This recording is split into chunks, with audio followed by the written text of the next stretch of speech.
Hey guys, welcome back to Mullin Farm. I hope you're all keeping well.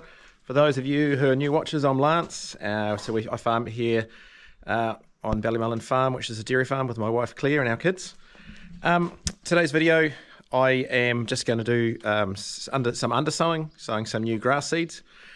So those of you that have watched some of our other videos on regen farming will see that we're sort of starting our regen journey this season. So one of the big things about regen farming, especially in pastoral farming, is including more species in your pastures than the typical white clover and ryegrass that we're all used to.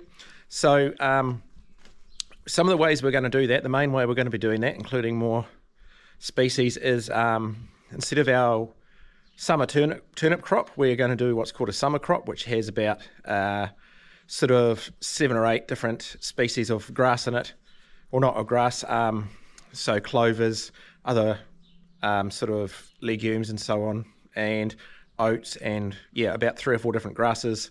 And that is just to give more variety in the pasture. So the idea is that different plants that do different jobs. So some will be for animal health benefits, nutrition. Some of them will be actually just good for the soil, so ones that will sort of break up compaction or that sort of thing, putting down roots deeper so that they can get nutrients and water from further down. And then that also means that in, say, dry weather you can get bringing water up from further down, but when you get heavy deluges of rain, that also means that then the soil is loose and there's sort of possibility for that water to get away better. So yeah, we're still learning, lots of new stuff to us, but so the main one is that summer crop. But the other ways we're doing it, some of you would have seen in one of my other videos, is that we're going to be spreading a little bit of smaller seeds like chicory, plantain, clovers and stuff in our tow and fert. So that's another thing. I haven't done that yet, but we have some, I've recently got some seeds, so I'm going to get that done. And then thirdly, under-sowing some paddocks. So today I'm going to be under-sowing, it's about 6 hectares, so we're putting in oats. So oats is just a really good extra feed. So we've gone away from urea this year, so that's going to be sort of coming in that second or third round. That oats will be in the paddock, which will just be good extra feed for the milking cows there. We're putting in chicory and plantain, which a lot of you all know about already. Both really beneficial for the cows, but also beneficial for the soil. And then we're putting in vetch. So vetch is a legume like clovers, so that fixes nitrogen from the atmosphere. It also has really good nutritional value to the cows. It's really good for the soil too, so it can help break up the soil, and a lot of it will end up sort of being trampled into the ground too, which is adding organic matter. And the last one is daikon radish. So daikon radishes are really good for breaking up that sort of compacted soil, that sort of thing. Really good feed value as well, but it's trying to sort of break up the soil and have a really awesome soil down there for all the roots of the rest of the pasture to get down deep, get those nutrients, get that water that's down, and make a really awesome growing environment. So Greg Barclay from Soil Connection, who I've mentioned before we're working with, he's a really, really clever man. So he's given me lots of advice around stuff to plant. He was telling me the daikon radish, if you get your grazing right, the cows will go in there for the first grazings and they'll just take the leaf off it and leave the bulb behind, so you'll actually get multiple grazings off it, not sort of like a turnip where they'll eat the top and the bulb and it'll be gone. So really interested in how it goes, looking forward to trying. I wanted to get this planted a little bit earlier, but as with every year, winter disappears fast. Then we get flat out busy with calving, which we've been, and yeah, so I finally got a chance to do it. It's a beautiful day here. So what are we now? Almost the middle of August, so towards the end of winter. It's telling me it's 12 degrees, the sun's out, beautiful. I'm in my shorts, so you know, we've had a fantastic winter, so really happy with that. So I thought I'll get out there, do some sowing. So today I'm using my FE35 and my Ferguson seed drill. So I'll get the tractor out of the shed, and I will hook up the seed drill shortly, go through the seed that we're going to be putting in it and some of the seeding rates and how we're working that out. A few more of my tractors in the shed here. It's my half-track banana loader, Scottish Aviation cab on a 1947 TEA. the TEC there, just waiting for its front wheels to come back. So that's an orchard, or not orchard tractor, yeah, orchard tractor. So it's a narrow tractor, and that was designed for orchards and vineyards and working berry farms and that sort of thing. They actually have really cool hubcaps that go on the front wheels, so that's why the wheels aren't on it at the moment. But anyway, I will crack on. Yeah, I will jump on the tractor, get sorted with the seed drill to start with, and then I'll take you through some of what we're going to be doing today.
Okay, so as I was saying, the main part of what we're sowing today is oats. So probably you've seen this if I showed you in one of our last videos, but it's oat seed. That's going on at about 25 kilos to the hectare. So yeah, I've got some oats in the box at the moment. Going to start grabbing the other seeds. I'll need to weigh them because especially the chicory and plantain is really small, so probably the radish too actually. To make sure that I kind of get that fairly close rather than just tipping a whole bag in. So I'll get on with that. Awesome. So I actually just thought I might show you what some of the seeds look like. Some of these plants are new plants to me, so I thought some of you might be interested in it. So first up obviously is the oat seed. So that's pretty normal Milton oats. So as I said, that's going on about 25 kilos to the hectare. Cool. The second one here, the brown one, is plantain. So that is going on at about 1 kilo to the hectare. We have again chicory. That's going on to about a kilo to the hectare.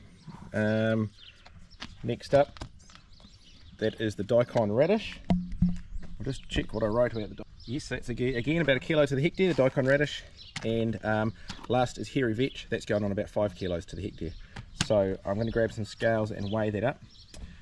So the hopper can fit, I've got about 3 hectares worth at once. So I'm going to, the paddock I'm doing 6 hectares, so I'm going to load up for 3 hectares worth, do that and then come back and reload. There was a little bit of grass seed and clover left in the bottom of the hopper, but I've just left it. I figured it's all going to grow somewhere and be beneficial. So yeah, I'll start doing some weighing and get into it.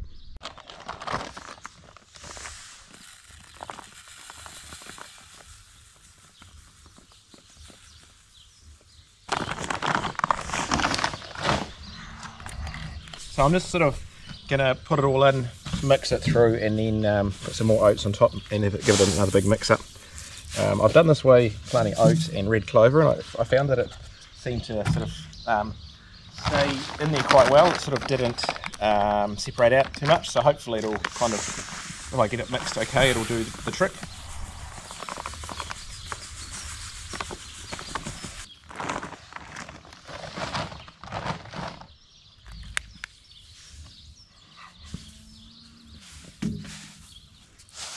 Highly scientific. Awesome, so that is, what did I say that was? That's the plantain done. We'll measure up the rest. It's chicory seed, must be a little bit lighter than plantain. It definitely fill the container up more.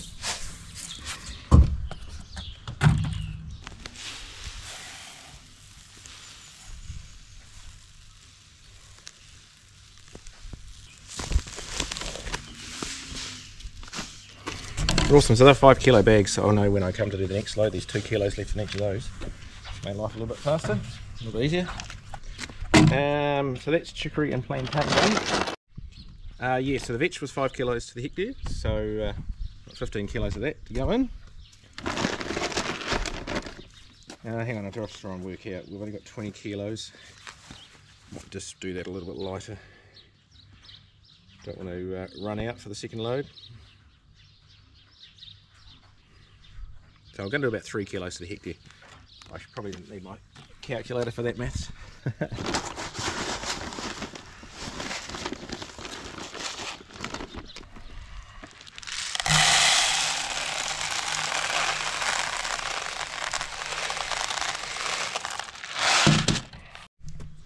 Cool, so that's the vetch done. Last up is the daikon radish. So that's 1 kilo to the hectare, so I'll do that one.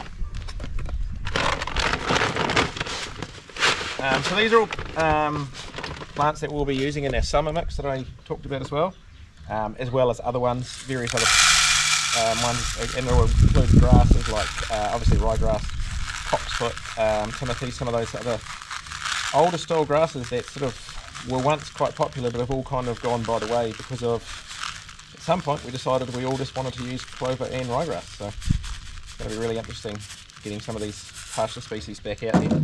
I'm actually really looking forward to seeing some of them germinate, seeing what they look like and what they do, how it changes the look of the farm. So.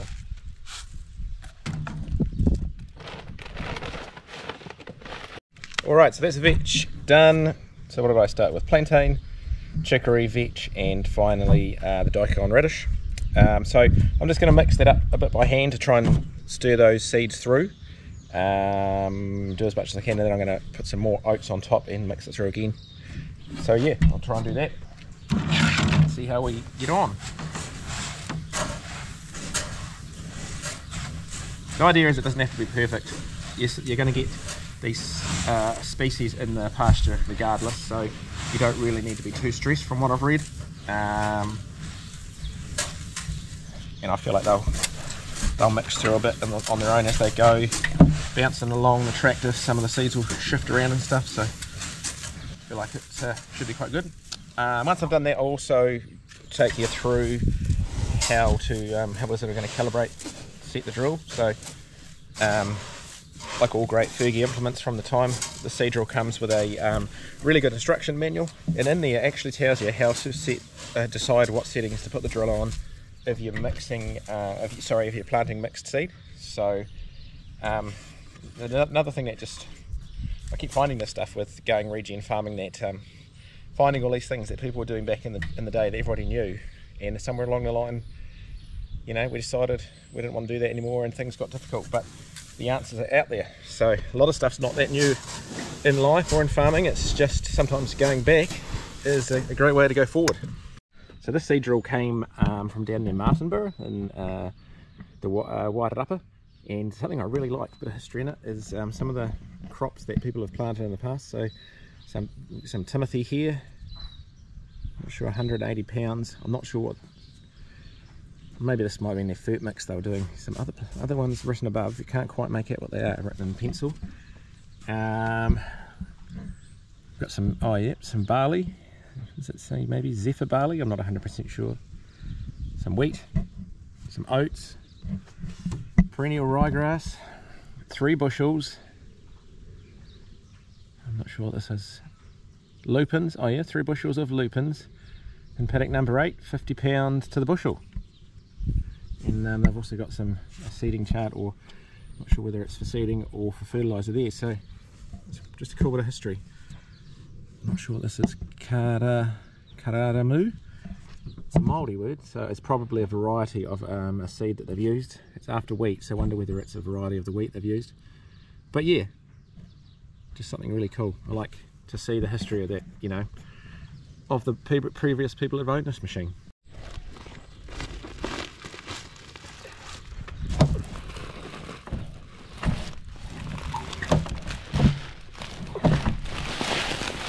These bags of oats, 40 kilos. That may be one of the only things they still sell in 40 kilo bags, and they are bloody heavy. Lucky I've been going to the gym.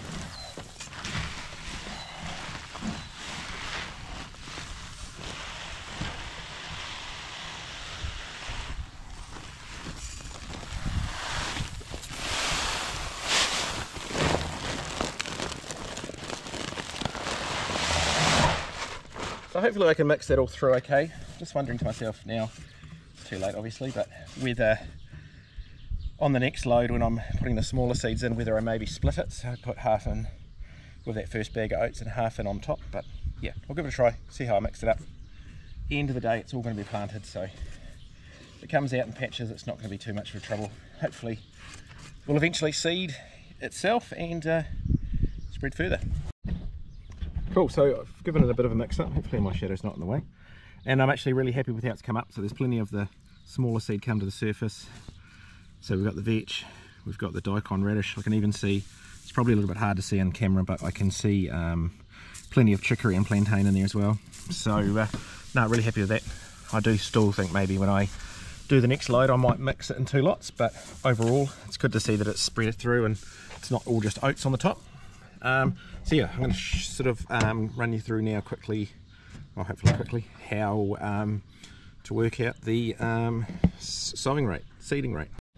Yeah, so anybody who watched my previous video on me planting oats with this drill will see I talked about how all Ferguson and Massey Ferguson equipment used to come with a fantastic guidebook.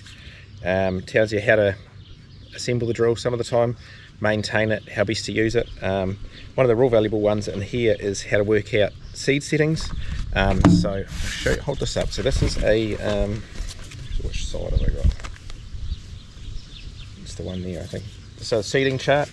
So you work, basically you work from your seeding rates, pounds per acre, through your row width. So we're going to be 7 inches wide.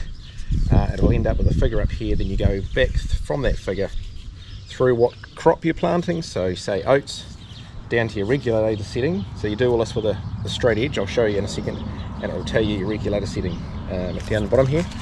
In the book here it also talks about how to set it up for mixed seed. So I'm just trying to find the right bit. Here we go. So mixed seed. An approximate reading can be obtained. The regulator setting for each seed should be calculated from the seeding chart, which I just talked about, then add it all together for the final setting. So we'll do that. There's an example here. Hopefully we can see it. Where's my camera gone? There we go. So here, so barley, the regulator setting's 13, oats 13, tick bees 9, vetches that we're planting today 8, peas 7. So the total was 50. And then it says here, experience has shown that this method gives a slightly high reading. The final figure should be obtained by subtracting 2 graduations for each additional seed used in the egg mixture. So for this mix there was 4 different seeds, so they've taken 8 off it, so 8 off the 50, calibrator setting 42. So I'm going to work through that too, and I'll see how I get on. I'll report back later on and see how accurate it is. Yes, so I'll just put my camera up there, sorry. Before I start that, I also have to convert everything from kilograms to the hectare to pounds per acre so I can calibrate the drills. So thankfully my phone tells me how to do that. So I'm going to do that now. Then I'll show you how I use the seeding rate, the seeding chart, and then work out our regulator setting.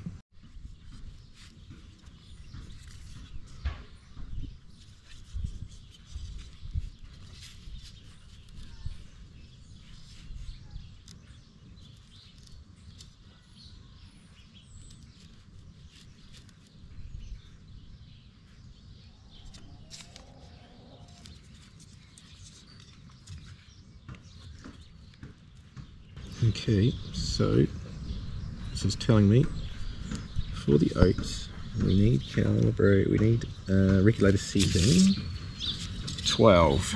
Now just out of curiosity, we'll see what the book said. Wonder if we're doing a similar rate. They used 13, so we'll go with 12, and yeah, pretty close to what they've said here. Cool, and so I'll just carry on now and do the other ones. Actually, I might write it in my phone as I go because I'm bound to forget it all.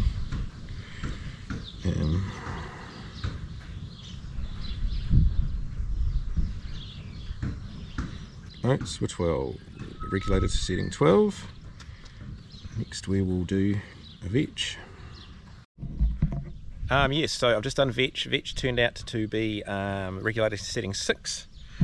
Cool thing about the seeding chart that actually has vetch in it. You know, it's a plant that was once planted quite commonly in pastures, but one of those things, like a lot of things, was lost over time, and people are finally getting back with this regen farming and starting to rediscover how amazing some of these plants were. So I've still got the last 3, the daikon, radish, the chicory and the plantain to do. I'm going to do those now, and then I will add them all together, use our calculation and see what regulator setting we come up with. Cool, so I've finished that up. So final figure was 25, and I have taken 8 away from that, obviously using our calculation. Was it take away 2 per extra seed, so 2 4s are 8. So come up with a final regulator setting of 17. So give it a try for the first load and see how it goes. It's all a little bit of trial and error, but I feel like that should be okay. Yeah, we'll give it a crack.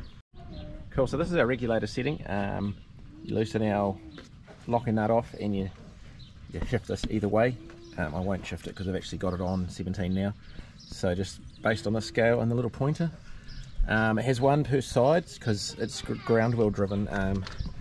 1 wheel drives each side. So I've set the other side too to the same. Yeah, I'll head out to the paddock and start doing some seeding now, and we'll see how it goes.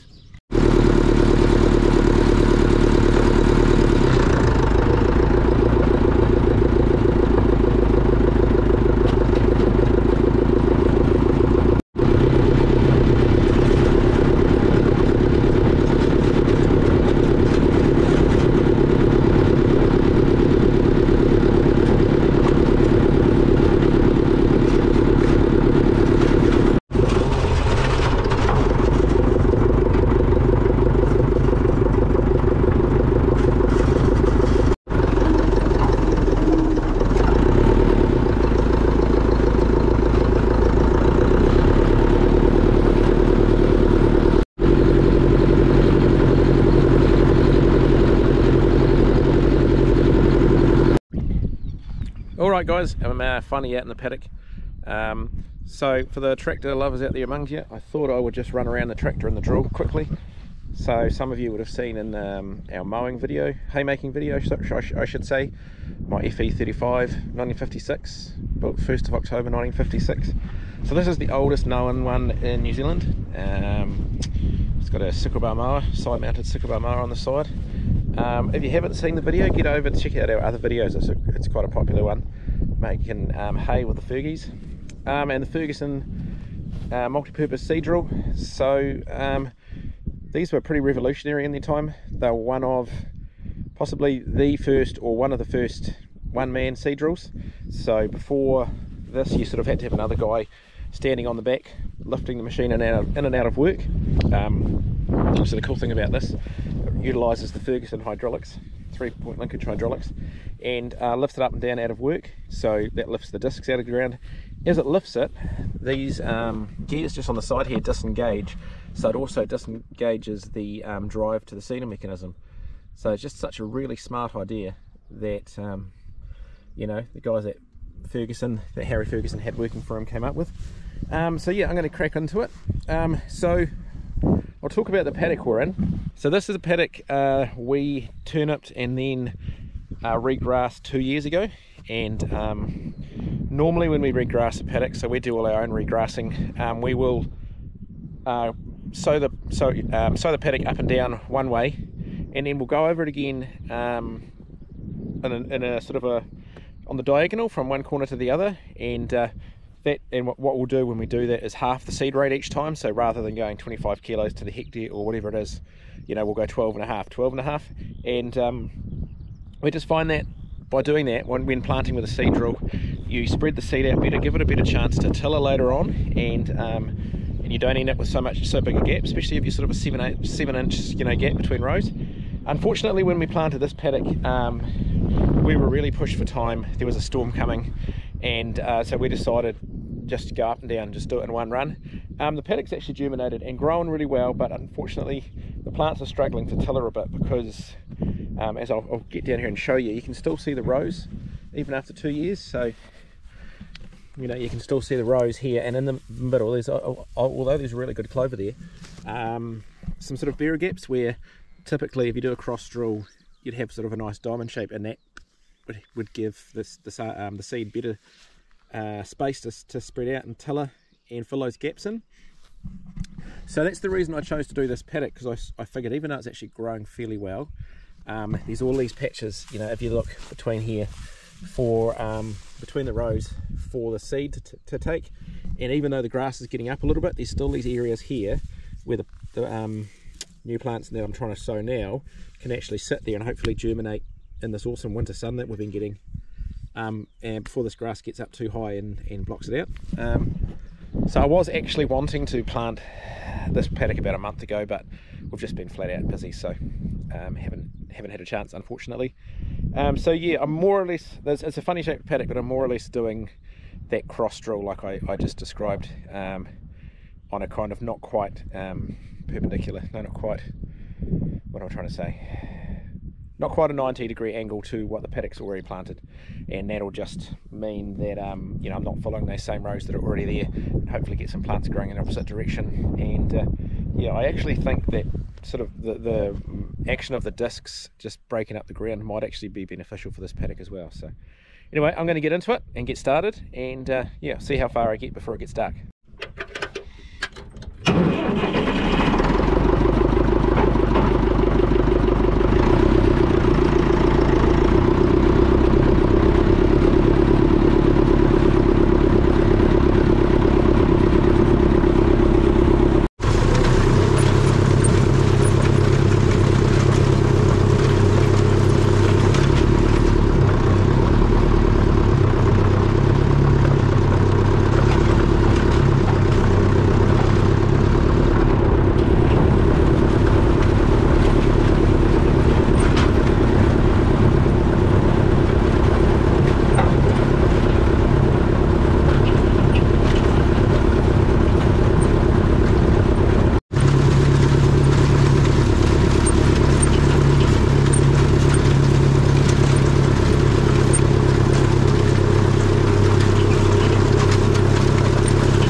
So I'm just going to drop the sowing depth down a little bit. I feel like it could be just going in the ground a little bit more, since we're under sowing and not planting in a cultivated paddock.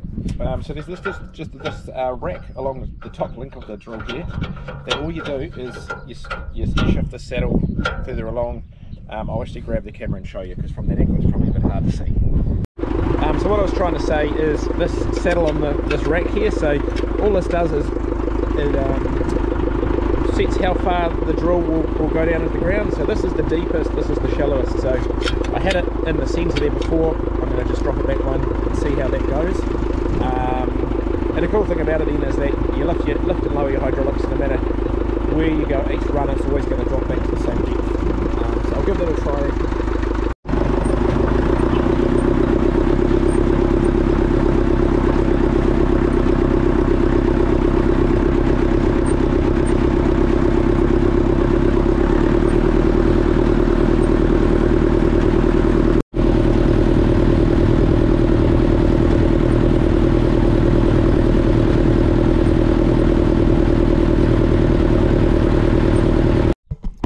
So I've just stopped here quickly to have a look, just check how it's going, and I think this kind of might explain better than what I was trying to say before.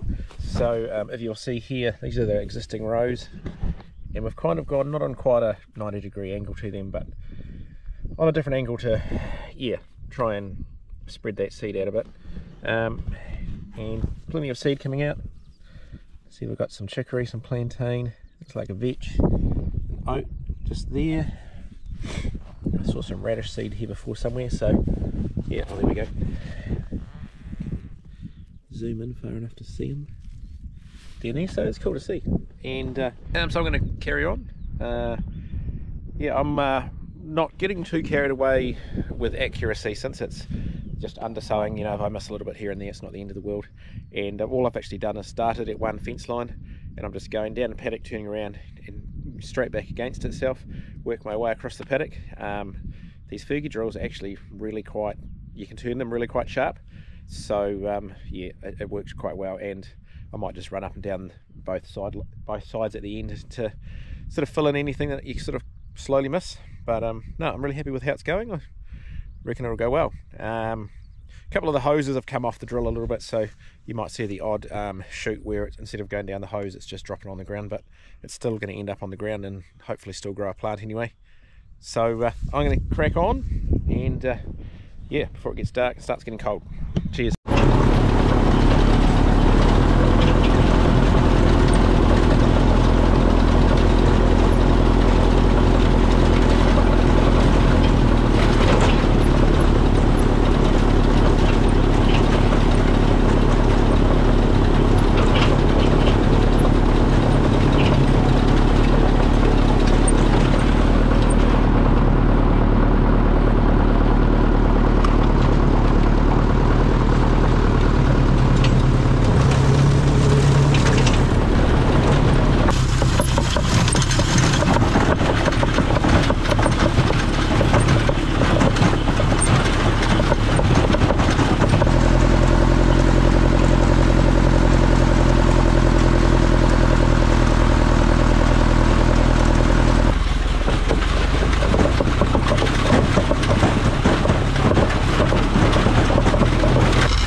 Awesome, thanks guys. So it seems to be working really well. I did find I didn't quite get to halfway with the first load, so I've just cut the regulator setting back a little bit. So I think we had it on 17 and I've got it back to about 15 to see whether that will make the seed go a little bit further. I think once I find the sweet spot, I'll make sure I write it down so that next time I'll know where to start. But no, it's working really well. The seeds stayed mixed really well. I was a little bit worried that some of the smaller seeds might separate out, but they don't seem to have done. So it is, we're just running out of daylight here today, so I'm going to head off, and we've still got to feed the calves, so we'll carry on and I'll finish this tomorrow. But for the time being, thanks heaps for watching. We've got some other videos up. If you haven't seen them yet, check them out. Otherwise, we'll see you next time. Thanks.